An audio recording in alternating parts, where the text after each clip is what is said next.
Hello children.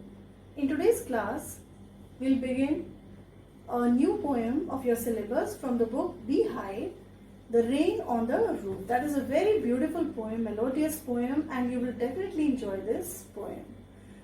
So first of all, let's see who is the poet. The poet is Coates Kinney. Coates Kinney was born on 24th November 1826 in New York, United States. He died on 25th January 1904, Ohio, United States, and he studied from Antioch. Now let's see about the poet. Coates Kinney, who was born on 24th November, died on 25th January 1904, was not only the poet, but he was a lawyer, a politician, a journalist. Such a great person he was, multifaceted genius. Kinney caught an inspiration one night while trying to woo sleep in the old college dormitory, and there put on paper this beautiful bit of verse, "The rain on the roof." That means this is purely spontaneous poem that came out of the pen of Coates Kinney. This poem made Kinney famous, and after writing this poem, when this poem got published, he became famous. Kinney has written very little poetry and no great amount of prose, yet several of his production is still live. He lived in an elegant residence and lived well. He is described as keen and witty in conversation. That means, because as is shown from this fact that he was a politician, he was a journalist, so we can understand that he was keen and he was very intelligent in conversation and quite agreeable also. Let's see the poem written by this great poet. Before beginning the poem, we'll understand what is the central idea that is expressed in the poem. The poet exhibits that the rain brings the poet maximum happiness when he is lost in dream and so many fancies go on revolving in his mind. This is about a beautiful experience of the poet when it was a rainy night. During this rainy night, so many memories from the past suddenly sprung up in his mind and he feels very happy. He loves the pattering of soft rain on the roof, because the sound, beautiful sound, sweet sound of tinkling of pitter patter that was created by the raindrops made him to think something from the past. Theme of the poem. The presented poem, Rain on the Roof, reveals the healing power of nature's rain. As we all know that nature is like a mother. So if every aspect of the nature works like a mother, and it gives a healing effect not only to us but to all the creatures on earth.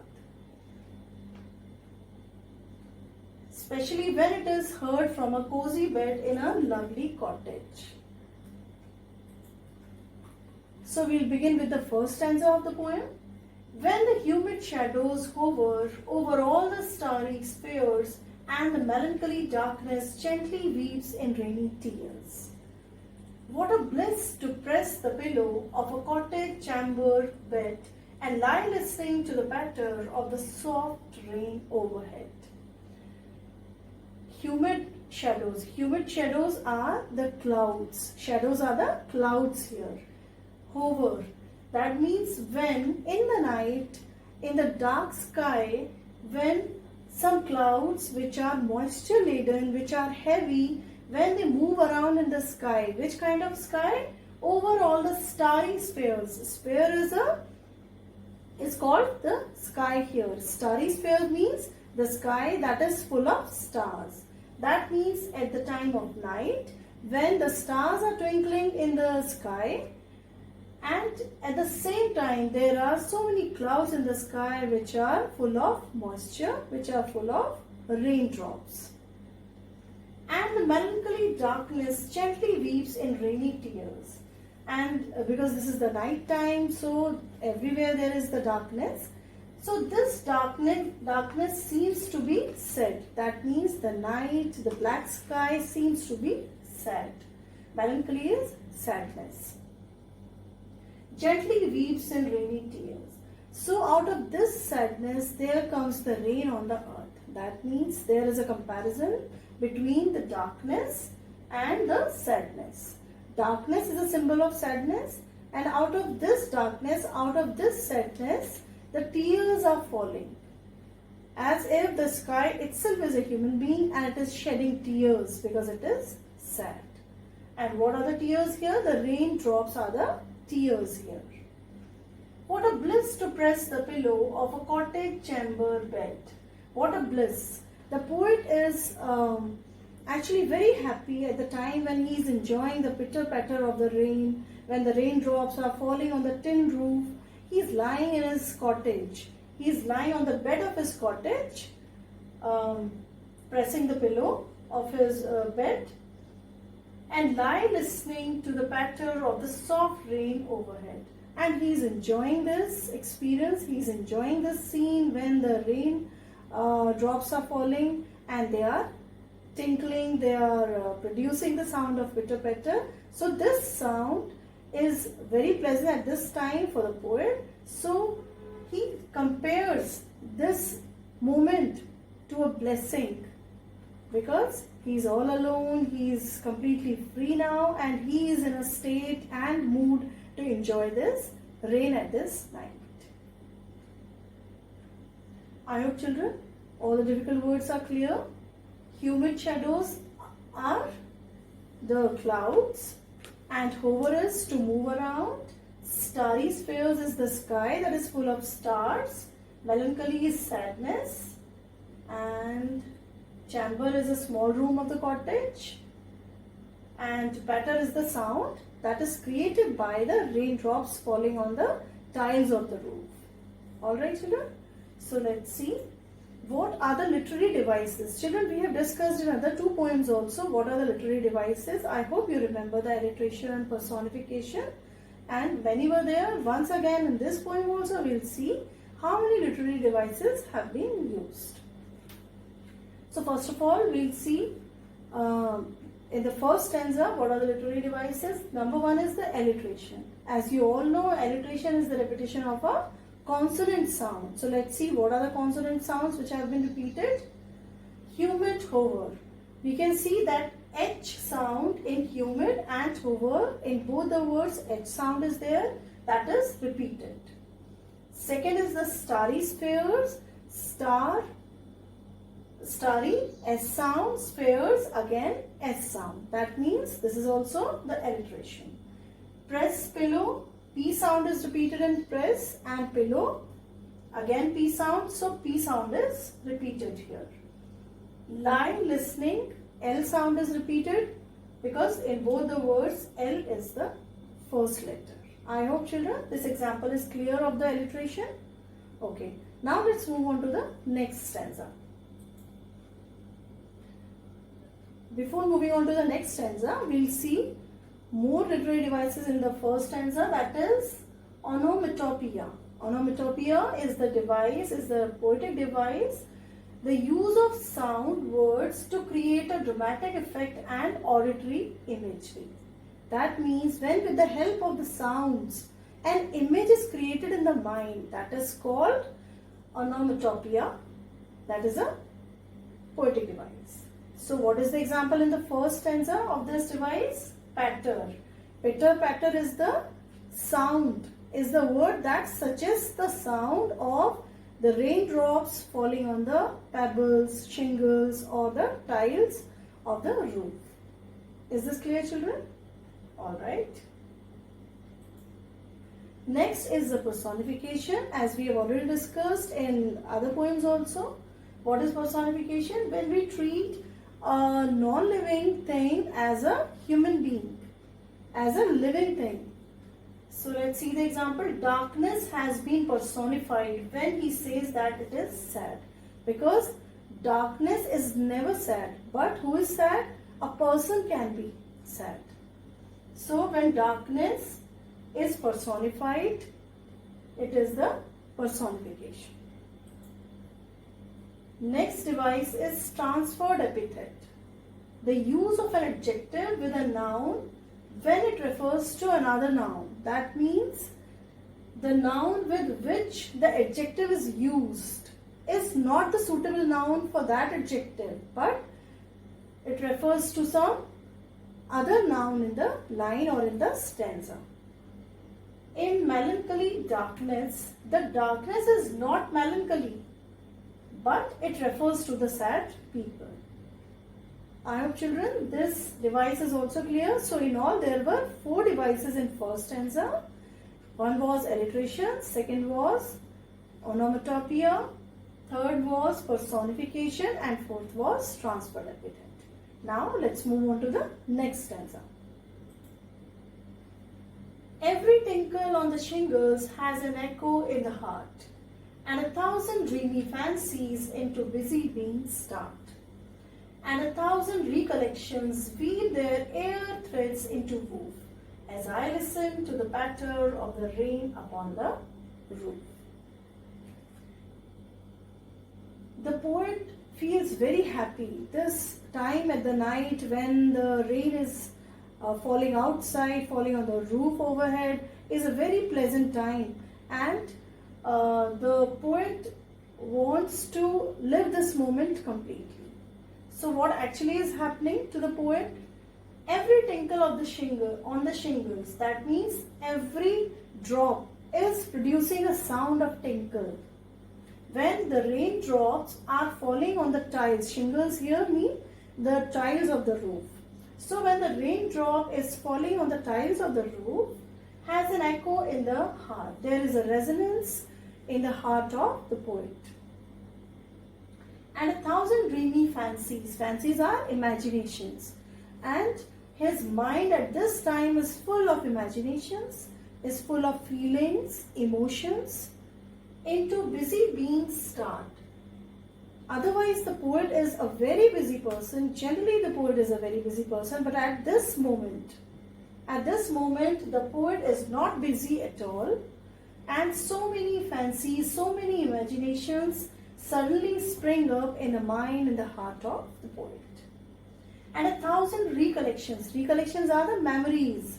Thousands of memories are coming one by one, weave their air threads into woof. And all these memories from the past time when the poet was a child, they all are so connected with each other that they are making a kind of patch, as if the threads are woven together to make a fabric. In the same way, when the memories are coming into the poet's mind, again and again, they are so connected to each other that they are making a kind of patch in his mind, because they all are connected.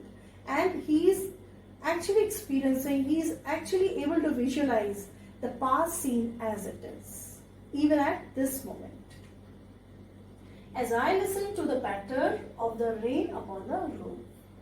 That means as he is listening to the bitter patter of the rain, and with these bitter patter of the rain, with this sound, all the imaginations of the past memories keep coming to the mind of the poet, and he's enjoying.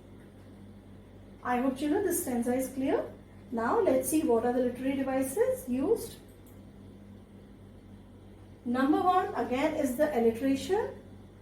What are the examples of alliteration? Let's see. Busy, being. Which sound is repeated, children, here? Busy, B sound, and being, B sound. So B sound is repeated here. This is alliteration. Their thread. Here again, TH sound is repeated in both the words. Their thread. Rain, roof. In these two words also, R sound is repeated. So, when we see there is the repetition of the consonant sound, we can understand that alliteration is there. Next is the onomatopoeia, the use of sound words to create dramatic effect and auditory imagery. Example is tinkle. Tinkle again suggests some sound, and patter also suggests the sound. So both these are the examples of onomatopoeia. Personification. Let's see what is the example of personification. Recollection is personified. Memories are personified. Why? Because when the poet says that they weave dreams. Actually, the poet is weaving the dreams, not the memories, not the recollections. But because recollection is personified, so this is personification here. Next is transferred epithet. The use of an adjective with a noun when it refers to another noun. So let's see what is the noun and what is the adjective here. Dreamy fancies. It does not mean that the fancies are dreamy, but the people are dreamy.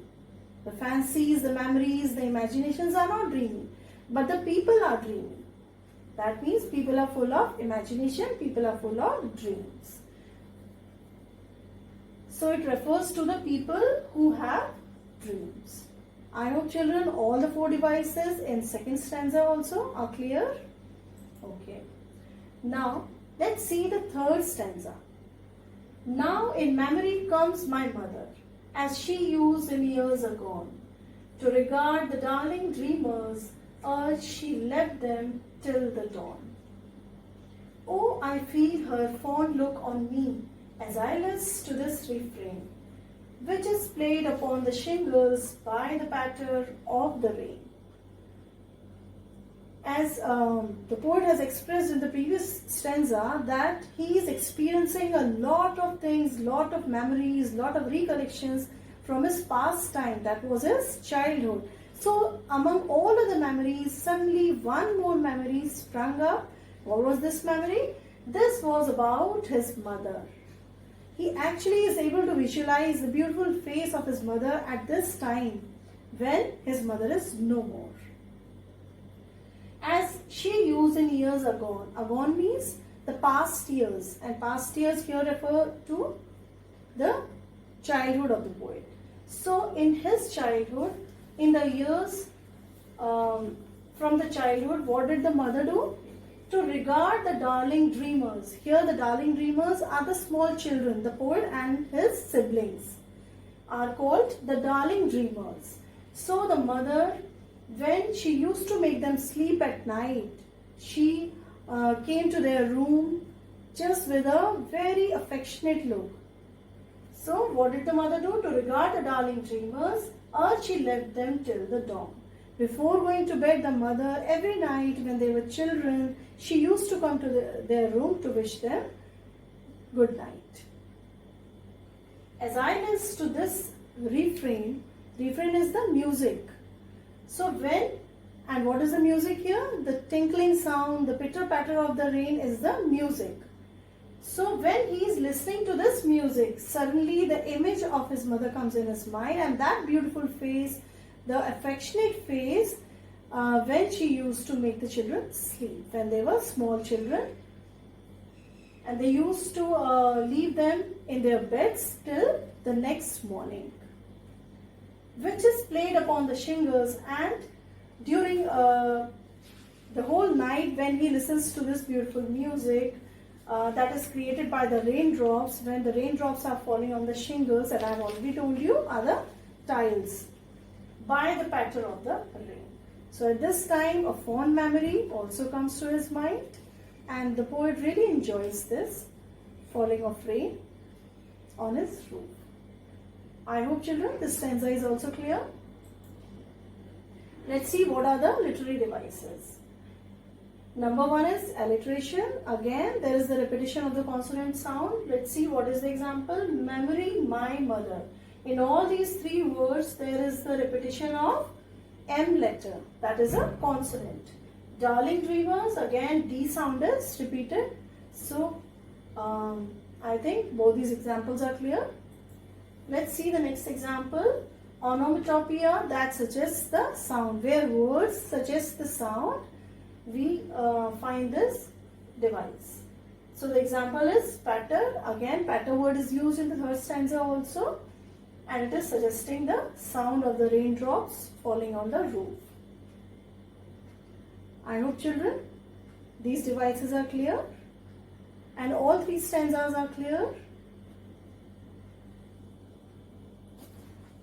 I'll send you the question answers and some more extracts and the question answers based on this poem.